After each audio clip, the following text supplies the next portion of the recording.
Ilokho eqhubeke njalo ke uNomalanga nokufaka ipregnancy yakhe. Hello everyone, welcome back to Sunday Night Trend. Thank you so much guys for tuning in. I'm here to update you of what is going to happen on Sibongile and the Dlamini is from the 6th to the 8th of May 2024 on Monday. Udeliwe gets more money from Ukwenzo while Nomalanga fake more pregnancy symptoms.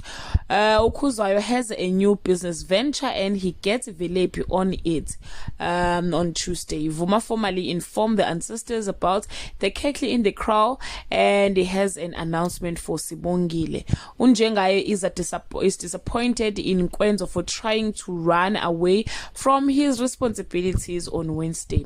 Usibongile find out that Udeliwe has been milking imali from Ukwenzo. Nomalanga apologizes and then she and Kwenzo agree to start afresh. Yazi bengicanga ukuthi ke but start afresh nje usemtshela iqiniso kodwa ke mawuthi uyafunda Matthias usaqhubeka ke impela uNomalanga noqamba amanga ngendaba ke ye pregnancy. That's all I have for today. You can leave your comment below and share your opinion. Bye.